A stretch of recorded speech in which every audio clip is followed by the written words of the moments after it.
This week, President Trump got his first major legislative victory.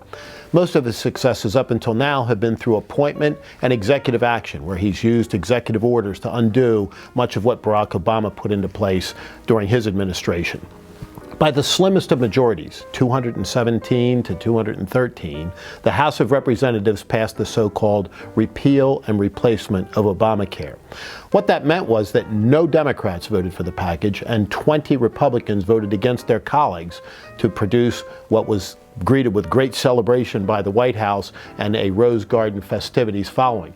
It was important to the president because it was a symbolic political victory, at least in the short term. Right after the 100 days, there had been those inevitable comparisons to Franklin Roosevelt, who coined the phrase. But folks need to remember that Franklin Roosevelt came into office riding on a huge electoral victory, a clear mandate from the American people, and he had super majorities in both the House and the Senate. Donald Trump doesn't have that. He has in the Republican Congress the slimmest of majorities in the Senate and a relatively slim majority in the House. But in both bodies, although Republicans have a numerical majority, they really don't have a governing majority. On any given issue and on any given day, there are Republicans climbing off the reservation from both sides, moderates for one reason or another, Freedom Caucus members for others. And so cobbling together a working and governing coalition, maybe even including a couple of so-called blue dog Democrats, remains a challenge. This much we know.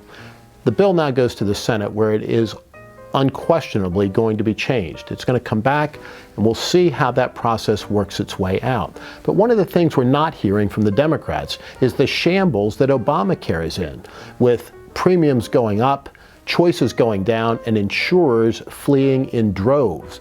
We saw the news coming out of Iowa this week where literally they're down to one provider statewide, and that remains a question as to how long it's going to remain that way. So with the 24/7 news cycle, an awful lot of the sausage factory's inner workings are revealed to the American people, and it isn't always pretty.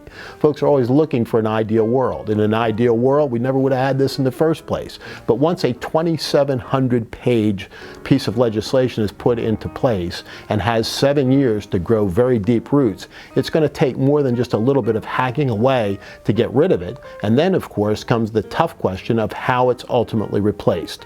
So, Republicans still have a real opportunity here. Let's see what the Senate does, and let us see, finally, what the package looks like. It is an opportunity for Republicans to gain the high ground, although the noise coming out of the Democratic side right now is to the contrary. Let's stay tuned. And that is the best 60-ish seconds of your week.